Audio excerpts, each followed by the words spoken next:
सुनो मेरे भक्तों, यह कोई साधारण दिन नहीं है। 13 फरवरी को विजया एकादशी है। लोग कहते हैं कि महाराज हम तो बहुत पूजा करते हैं, फिर फल क्यों नहीं मिलता? अरे भाई, जब तक चाबी सही ताले में नहीं लगेगी दरवाजा कैसे खुलेगा? इस दिन जो मैं आपको गौ माता का उपाय बताने जा रहा हूँ वह सीधा आपके भाग्य के बंद किवाड़ खोल देगा। भक्तों, आज जो मैं बताने जा रहा हूं उसे ध्यान पूर्वक सुनकर समझ लिया और उपाय कर लिया तो आपको रंग से राजा बनते देर नहीं लगेगा। 13 फरवरी 2026 दिन शुक्रवार को फाल्गुन मास के कृष्ण पक्ष की विजया एकादशी तिथि मनाई जाएगी और ऐसे में आप सभी को गाय को चुपचाप यह एक गुप्त चीज खिला देनी है। गाय को खिलाते ही आपका भाग्य 7वें आसमान पर होगा। अगर आप इस विजय एकादशी के दिन कठिन व्रत या बड़े अनुष्ठान करें या ना भी कर पाए, परंतु गाय माता को यह चुपचाप एक छोटी सी चीज जरूर खिला दें, आपकी जन्म जन्मांतर की गरीबी और शत्रुओं का भय दूर हो जाएगा।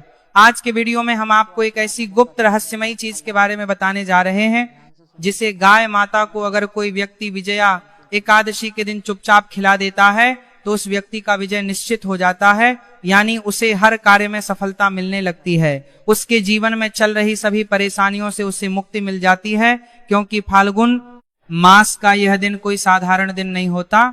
यह दिन पूरा भगवान विष्णु और प्रभु श्री राम को समर्पित होता है। शास्त्रों के अनुसार इसी विजया एकादशी का व्रत करके भगवान श्री राम ने लंका पर चढ़ाई करने से पहले सागर पार करने का मार्ग प्रशस्त किया था।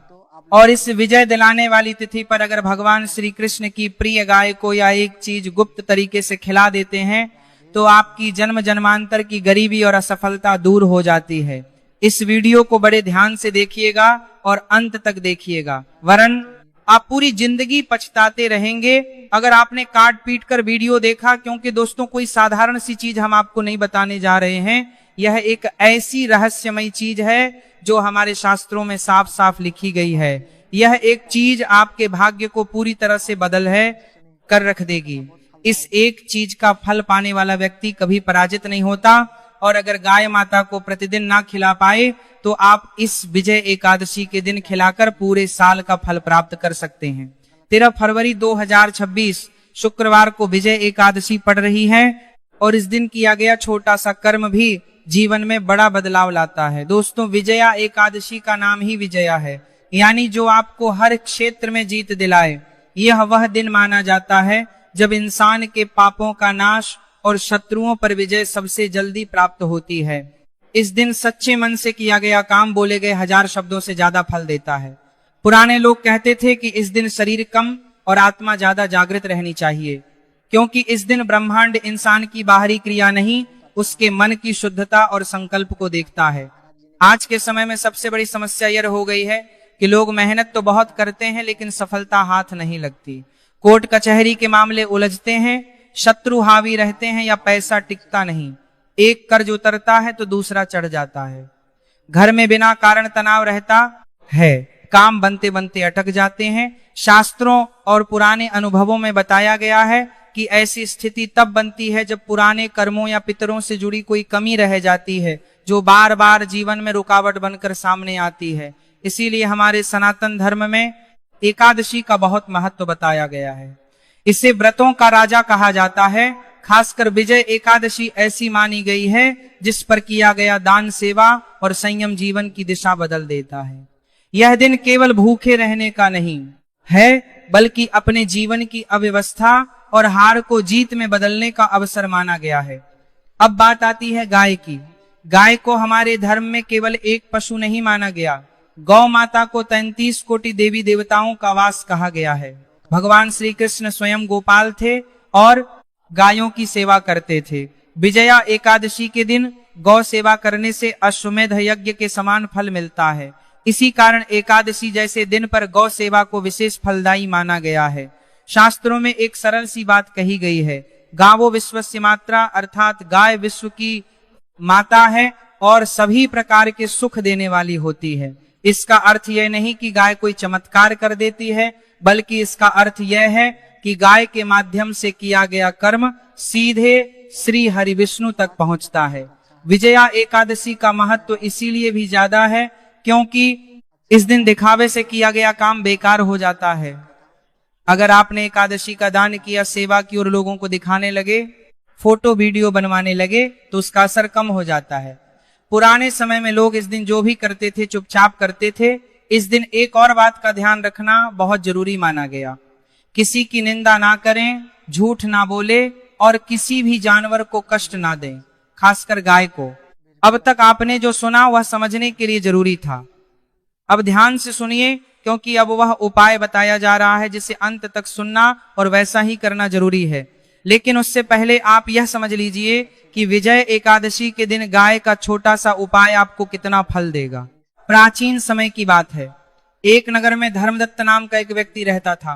वह बहुत मेहनती था, लेकिन उसे किसी कार्य में विजय नहीं मिलती थी। वह जो भी व्यापार करता उसमें घाटा हो जाता। लोग उसे पनौती कहने लगे। एक दिन दुखी होकर वह वन में एक ऋषि के पास गया। शिष्य ने उसकी व्यथा सुनी और बोले, बेटा, तेरे पूर्व जन्म के पाप तेरी विजय में बाधा बन रहे हैं। तू फाल्गुन मास की कृष्ण पक्ष की विजया एकादशी का आश्रय ले। श्री ने कहा, विजय एकादशी का व्रत और गौ सेवा वह अस्त्र है जो दुर्भाग्य को काट देता है। धर्मदत्त ने विधि विधान से इस दिन नियमों का पालन किया, लेकिन चमत्कार देखिए, उस रात उसे स्वप्न में साक्षात कामधेनु गौ माता के दर्शन हुए। गौ माता ने कहा, पुत्र, तूने श्रद्धा से मेरा और श्री हरि का ध्यान किया है। जा, कल सुबह जो पहली गाय तुझे मिले उसे अपने हाथ से फलाहार और गुड़ खिला देना। जैसे ही धर्मदत्ता ने अगले दिन गौ माता को वह ग्रास खिलाया, उसके जीवन की सारी बाधाएं हट गईं। जो कल तक हार रहा था, आज वह हर कार्य में विजय होने लगा। तो चलिए भक्तों, जानते हैं बिना देर किए उपाय के बारे में। विजया एकादशी के दिन सुबह जल्दी उठना चाहिए। अगर ब्रह्म मुहूर्त में उठ सके तो और अच्छा, नहीं तो सूरज निकलने से पहले उठने की कोशिश करें। उठने के बाद ओम नमो भगवते वासुदेवाय का स्मरण करें। गाय को अगर विजय एकादशी के दिन सादा भोजन कराया जाए, जैसे हरा चारा या दूब घास, तो शास्त्रों में बताया गया है कि शरीर में चल रही अनेक प्रकार की बीमारियां धीरे धीरे शांत होने लगती हैं। खासकर जिन लोगों को लंबे समय से कोर्ट केस, शत्रु भय या असफलता का सामना करना पड़ रहा है, उनके लिए यह उपाय रामबाण है। गाय को घास खिलाते समय मन शांत रखें। गाय को यदि विजया एकादशी के दिन केला खिलाया जाए तो यह माता लक्ष्मी और भगवान विष्णु की कृपा प्राप्त करने का सबसे सरल उपाय माना गया है। शास्त्रों में उल्लेख है कि केला भगवान विष्णु को अत्यंत प्रिय है, क्योंकि एकादशी विष्णु जी की तिथि है।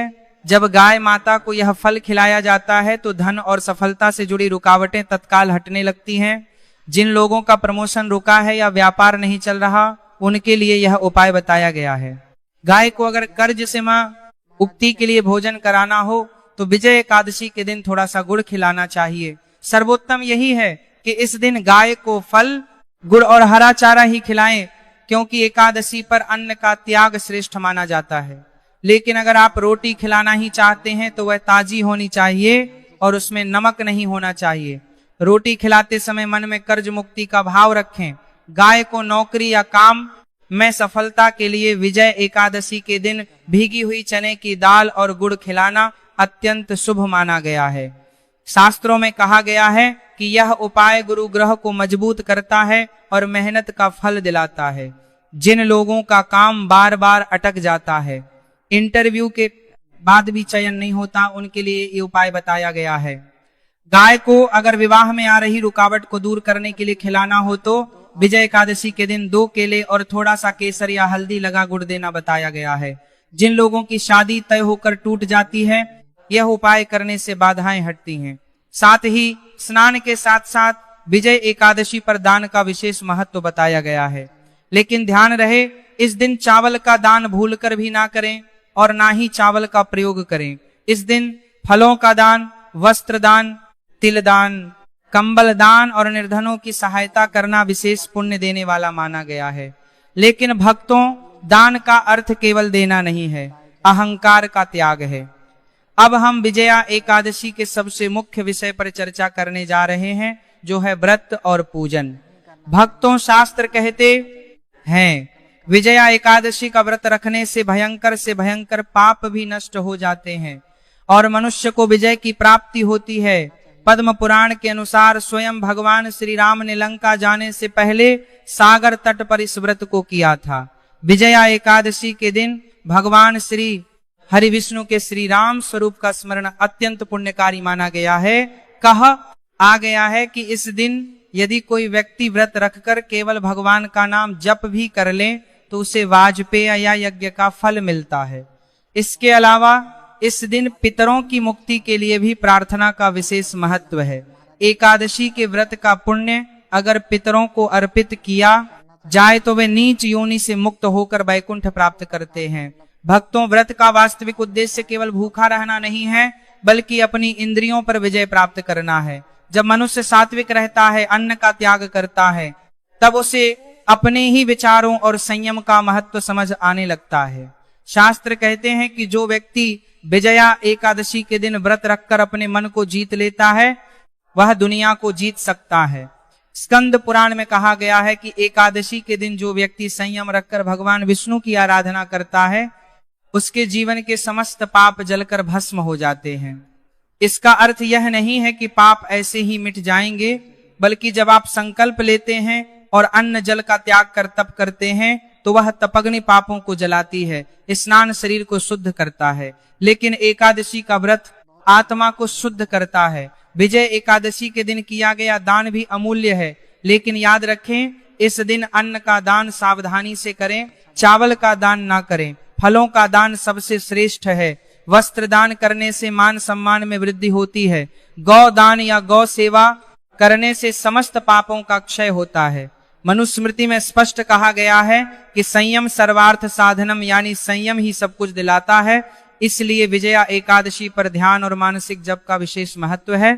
इस दिन ओम नमो भगवते वासुदेवाय या श्री राम जय जय राम मंत्र का मानसिक जप अत्यंत फलदायी माना गया है। मानसिक जप इसलिए क्योंकि वाणी को विश्राम देना भी इस व्रत का अंग है। इसके साथ ही विजया एकादशी का संबंध पितरों से भी है। जो व्यक्ति इस दिन व्रत रहकर भगवान से प्रार्थना करता है कि हे प्रभु मेरे इस व्रत का फल मेरे पितरों को प्राप्त हो, तो उसके पितर तृप्त हो जाते हैं। पितृदोष कोई डराने वाली चीज नहीं है, यह पूर्वजों की अतृप्ति का संकेत है। विजया एकादशी उन पितरों को संतुष्ट करने और उन्हें उच्च लोक भेजने का सर्वोत्तम अवसर देती है। गरुड़ पुराण में स्पष्ट उल्लेख है कि एकादशी का व्रत पितरों और देवताओं दोनों को प्रिय है।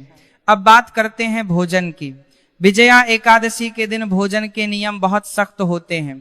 प्रसन्नता के लिए और शरीर की शुद्धि के लिए इस दिन अन्न का त्याग करना चाहिए। चावल, गेहूं, दाल आदि का सेवन व्रत करने वाले को बिल्कुल नहीं करना चाहिए।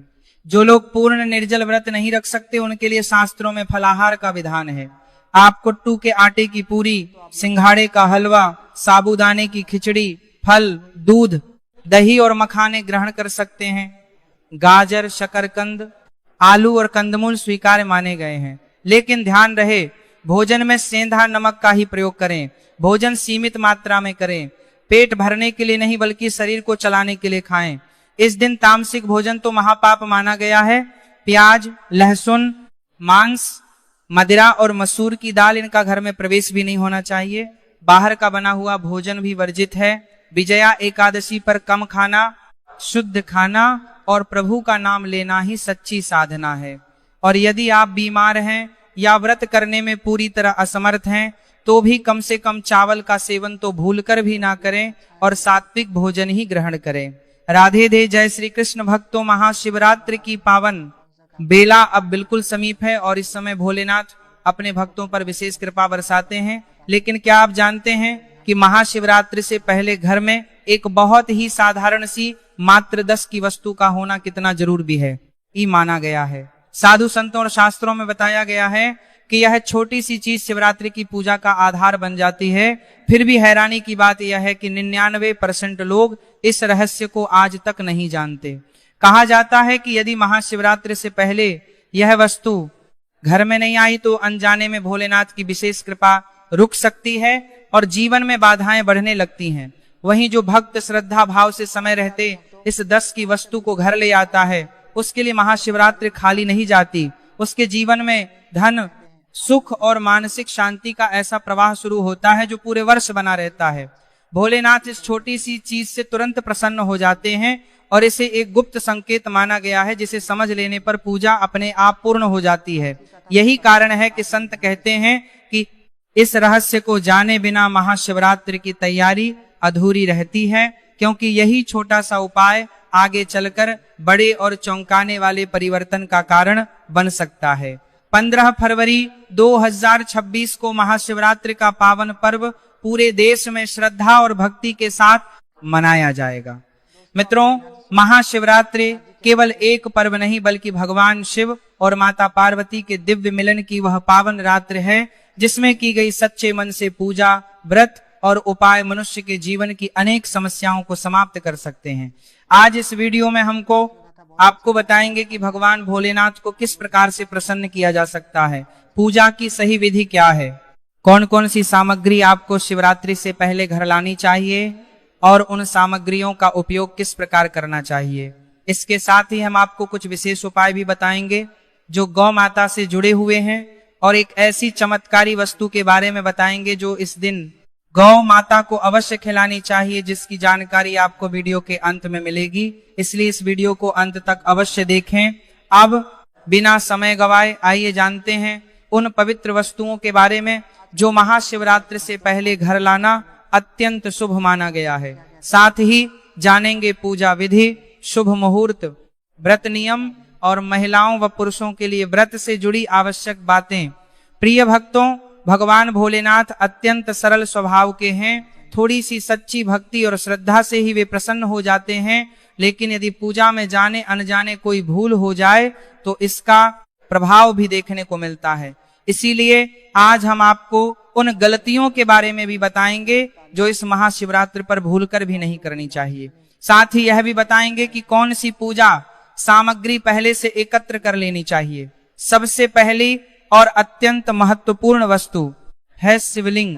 शिवलिंग महादेव का साक्षात स्वरूप है। महाशिवरात्रि से पहले घर में शिवलिंग लाना एक बहुत बड़ा और शक्तिशाली उपाय माना जाता है। शिवलिंग केवल एक पूजा की वस्तु नहीं बल्कि स्वयं भगवान शिव का निराकार रूप है। वास्तु शास्त्र के अनुसार जिस घर में विधि विधान से शिवलिंग की स्थापना होती है वहां महादेव स्वयं वास करते हैं, और उस घर से दरिद्रता, कलह, रोग और मानसिक अशांति धीरे धीरे दूर होने लगती है। शिवलिंग खरीदते समय ध्यान रखें कि वह बहुत बड़ा ना हो। अंगूठे के आकार का या उससे थोड़ा छोटा शिवलिंग गृहस्थ जीवन के लिए विशेष रूप से शुभ माना जाता है।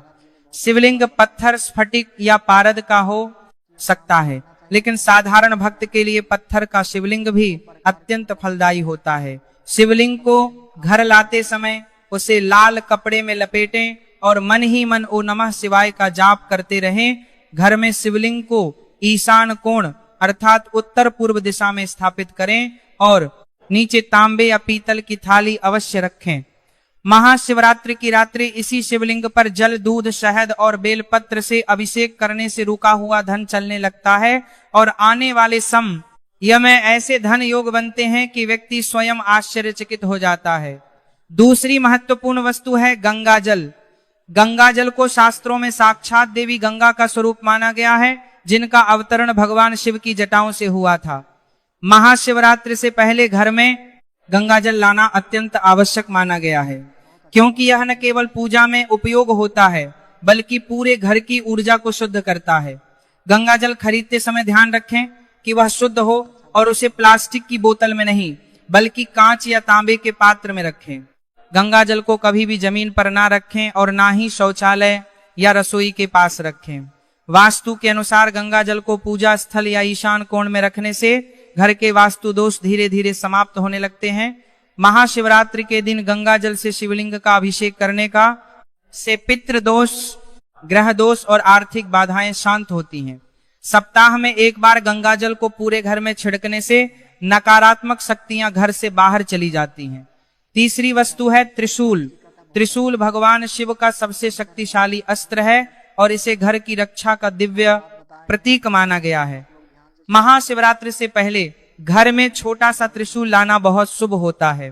त्रिशूल खरीदते समय ध्यान रखें कि वह टूटा हुआ या जंग लगा हुआ ना हो। त्रिशूल को घर लाकर महाशिवरात्रि के दिन शिवलिंग के सामने रखकर उसका पूजन करें। इसके बाद त्रिशूल को घर के मुख्य द्वार के ऊपर या पूजा स्थल में स्थापित किया जा सकता है।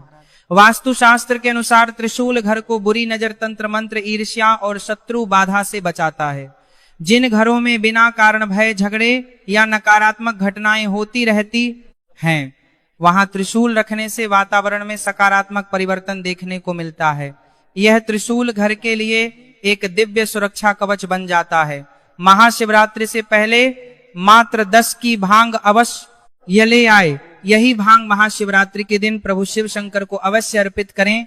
भांग को दूध और गुड़ में मिलाकर भगवान शिव को चढ़ाने से भोलेनाथ अत्यंत शीघ्र प्रसन्न हो जाते हैं। ऐसा माना जाता है कि भांग भगवान शिव को अत्यंत प्रिय है और यह साधारण सी दिखने वाली वस्तु भी बड़े बड़े कष्टों को हर लेने की शक्ति रखती है। महाशिवरात्रि की रात्रि भांग को पहले स्वच्छ जल से धो लें, फिर उसे पीसकर दूध में मिलाएं और उसमें थोड़ा सा गुड़ डालें। इसके बाद मन ही मन ओम नमः शिवाय का जाप करते हुए इस मिश्रण को शिवलिंग पर अर्पित करें। ऐसा करने से आर्थिक समस्याएं, मानसिक तनाव और पारिवारिक क्लेश धीरे धीरे दूर होने लगते हैं। शास्त्रों में कहा गया है कि जो भक्त सच्चे मन से भांग अर्पित करता है उसके जीवन में चल रही अड़चनों का नाश होता है और भोलेनाथ उसकी मनोकामनाएं पूर्ण करते हैं। इसीलिए इस महाशिवरात्रि पर इस सरल से उपाय को अवश्य करें और भगवान शिव की विशेष कृपा प्राप्त करें। चौथी वस्तु है मिट्टी का दीपक, जिसे शास्त्रों में गरीबी जलाने का साधन माना गया है। महाशिवरात्रि से पहले मिट्टी के दीपक अवश्य खरीद कर रख लें। मिट्टी का दीपक पंच तत्व से बना होता है और यही कारण है कि यह भगवान शिव को अत्यंत प्रिय है। जब मिट्टी के दीपक में घी या तिल का तेल डालकर दीप जलाया जाता है तो वह केवल प्रकाश ही नहीं देता, बल्कि घर की दरिद्रता, आर्थिक रुकावटें और दुर्भाग्य को भी धीरे धीरे जलाकर समाप्त कर देता है। महाशिवरात्रि की रात एक दीपक शिवलिंग के सामने और एक दीपक घर के मुख्य द्वार पर जलाना विशेष फलदायी माना गया है। दीपक जलाते समय मन में किसी भी प्रकार का नकारात्मक विचार ना रखें। केवल यह भावना रखें कि हे महादेव, मेरे जीवन से अंधकार को दूर कर दीजिए। यह छोटा सा उपाय आने वाले समय में धन के ऐसे मार्ग खोल देता है जिनकी व्यक्ति ने कभी कल्पना भी नहीं की होती। पांचवी वस्तु है गौ माता की तस्वीर या छोटी मूर्ति। वास्तु और धर्म दोनों में गौ माता को समृद्धि की जननी माना गया है। महाशिवरात्रि से पहले घर में गौ माता की तस्वीर या मूर्ति अवश्य लानी चाहिए। इसे उत्तर दिशा या ईशान कोण में रखना अत्यंत शुभ माना गया है। कहा जाता है कि जिस घर में गौ माता का सम्मान होता है वहां लक्ष्मी माता स्वयं वास करती हैं। महाशिवरात्रि के दिन गौ माता को रोटी और गुड़ अर्पित करने से 33 करोड़ देवी देवता प्रसन्न होते हैं और घर में धन, सुख और शांति का वास होता है। यह उपाय विशेष रूप से उन लोगों के लिए अत्यंत फलदायी है जो लंबे समय से आर्थिक तंगी और परेशानियों से गुजर रहे हैं। छठी वस्तु है श्री यंत्र या कुबेर यंत्र। महाशिवरात्रि से पहले इनमें से कोई एक यंत्र घर में लाना अत्यंत शुभ और प्रभावशाली माना जाता है। यह यंत्र धन को आकर्षित करने के साथ साथ धन को रोक कर रखने की शक्ति भी देता है। यंत्र को उत्तर दिशा में या तिजोरी में रखना चाहिए। महाशिवरात्रि की रात शिवलिंग के सामने इस यंत्र का पूजन करने से आर्थिक स्थिति में तेजी से सुधार देखने को मिलता है। जिन लोगों की आमदनी तो है लेकिन पैसा टिकता नहीं, उनके लिए यह यंत्र किसी वरदान से कम नहीं होता। सातवीं वस्तु है रुद्राक्ष, जिसे नकारात्मक ऊर्जा का भक्षक कहा गया है। मान्यता है कि रुद्राक्ष की उत्पत्ति भगवान शिव के आंसुओं से हुई है।